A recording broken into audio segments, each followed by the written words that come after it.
Hello అండి, welcome to my channel. ఈరోజు వీడియోలో మన చిన్నతనంలో మనం ఎంతో ఇష్టపడే ఫేవరెట్ స్నాక్ ఐటమ్ అయిన పప్పు చెకోడీని ఇంట్లోనే ఎలా ఈజీగా తయారు చేసుకోవాలో చూపించబోతున్నానండి. ఇంకా ఆలస్యం చేయకుండా రెసిపీ చూసేద్దాం రండి. దీనికోసం ముందుగా శనగపప్పును 1 గంట వరకు నానబెట్టుకోవాలి. ఇక్కడ శనగపప్పు బదులు మీరు పెసరపప్పును కూడా వాడవచ్చు. అదైతే ఇంకా టేస్ట్ చాలా బాగుంటుంది. ఇలా నానబెట్టుకున్న శనగపప్పుని ఒక క్లాత్ తీసుకొని అందులో వేసుకున్న తర్వాత తడేమీ లేకుండా నీట్గా తుడుచుకొని ఒక బౌల్లోకి తీసుకొని పక్కన పెట్టేసుకుందాం. ఇలా తుడవడం వలన తడేమీ లేకుండా మనకి ఆయిల్లో వేసినప్పుడు ఆయిల్ మీద పడకుండా ఉంటుంది. ఆ తర్వాత ఒక మిక్సింగ్ బౌల్ తీసుకొని అందులో 1 కప్పు వరకు బియ్యం పిండి, 1/2 కప్పు వరకు మైదా పిండిని వేసుకోవాలి. ఇక్కడ మైదా పిండి బదులు శనగపిండిని కూడా వాడవచ్చండి. అదైతే ఇంకా టేస్ట్ బాగుంటుంది. నేను ఇక్కడ మైదా పిండిని యూస్ చేశాను. ఇలా కలుపుకున్న మిశ్రమాన్ని పక్కన పెట్టేసుకుందాం. ఇప్పుడు స్టవ్ మీద ప్యాన్ పెట్టుకొని అందులో 1.5 కప్పు వరకు వాటర్ని వేసుకోవాలి. వాటర్ వేసిన తర్వాత 1/2 టీ స్పూన్ వరకు ఉప్పు, 1/2 టీ స్పూన్ వరకు కారం, కొద్దిగా వాముని నలిపి వేసుకోండి. అలాగే 1/2 టీ స్పూన్ వరకు నెయ్యిని కూడా వేసుకొని ఈ నీటిని బాగా మరగనివ్వాలి. ఇలా మరుగుతున్న నీటిలో చిటికెడు రెడ్ ఫుడ్ కలర్ని వేసుకోండి. ఇది పూర్తిగా ఆప్షనల్ అండి, కలర్ కోసం మాత్రమే వేశాను. ఇలా మరుగుతున్నప్పుడు ఇందులో మనం ముందుగా మిక్స్ చేసి పెట్టుకున్న పిండిని కూడా కొద్దిగా వేసుకోవాలి. ఇలా పిండి మొత్తాన్ని వేసిన తర్వాత ఈ వాటర్ మొత్తం పిండిలో కలిసే విధంగా బాగా మిక్స్ చేసుకోండి. ఇందులో మళ్ళీ వాటర్ వేయకూడదండి, ఈ వాటర్ మాత్రం సరిపోతుంది. ఇలా మిక్స్ చేసుకున్న తర్వాత కొద్దిగా వాటర్ చల్లుకొని దీనిని కొద్దిగా గోరువెచ్చగా అయ్యేంత వరకు పక్కన పెట్టేసుకోవాలి.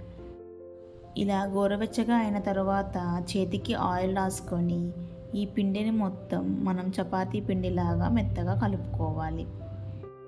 ఈ పిండిని కలుపుకునేటప్పుడు గట్టిగా అనిపిస్తే కొద్దిగా వాటర్ చిలకరించుకుంటూ ఈ పిండిని మనం మెత్తగా చపాతీ పిండిలాగా సాఫ్ట్గా కలుపుకోవాలి. ఈ పిండి ముద్ద అనేది సాఫ్ట్గా ఉండాలండి, లేకపోతే చకోడీలు అనేది అంత పర్ఫెక్ట్గా రావు. సో సాఫ్ట్గా ఇలా కలుపుకున్న తర్వాత దీనిని పక్కన పెట్టేసుకోండి. చూసారుగా, ఇలా సాఫ్ట్గా ఉండాలన్నమాట. దీనిని ఒక ప్లేట్లోకి తీసుకున్న తర్వాత చేతికి ఆయిల్ రాసుకొని కొద్దిగా పిండి తీసుకొని ఈ వీడియోలో చూపించిన విధంగా ముందుగా రౌండ్గా చేసుకోవాలి. తర్వాత సిలిండ్రికల్ షేప్లో ఇలా రౌండ్గా ఒత్తుకోవాలి. ఇలా ఒత్తుకున్న తర్వాత మనం ముందుగా నానబెట్టుకున్న శనగపప్పును వేసుకొని లైట్గా ప్రెస్ చేసుకుంటూ పిండి మొత్తానికి ఈ శనగపప్పును పట్టే విధంగా రుద్దుకోవాలి. ఆ తర్వాత దీనిని రౌండ్గా చుట్టేసి జాయింట్స్ని కలిపేయండి. అంతే, చకోడీ రెడీ అండి. ఇలా రెడీ చేసుకున్న చకోడీలను పక్కన పెట్టేసుకోవాలి.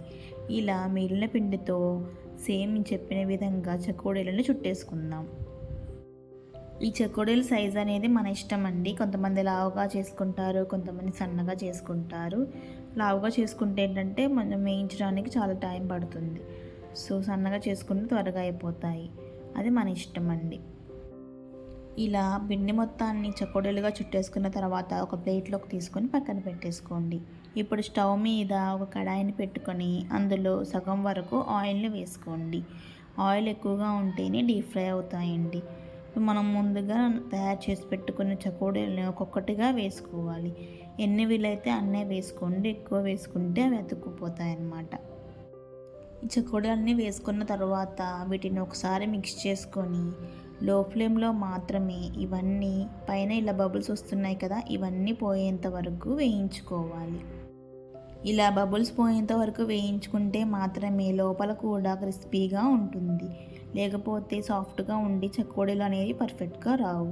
ఇలా వేయించుకున్న తర్వాత టిష్యూ పేపర్ ఉన్న ఒక ప్లేట్లోకి తీసుకొని పక్కన పెట్టేసుకోండి. ఇలా మిగిలిన చకోడీలను కూడా సేమ్ ప్రాసెస్లో వేయించుకుందాం.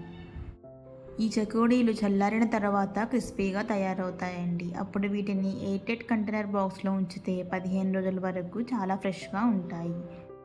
ఇంతే అండి, చకోడీలు చేసుకోవడం పెద్ద కష్టమేం కాదు కదా. మీరు కూడా ట్రై చేసి ఎలా ఉందో కామెంట్స్లో చెప్పండి. ఇలాంటి ఎన్నో రుచికరమైన వంటల కోసం నా ఛానల్ని సబ్స్క్రైబ్ చేసుకోండి. Thank you for watching.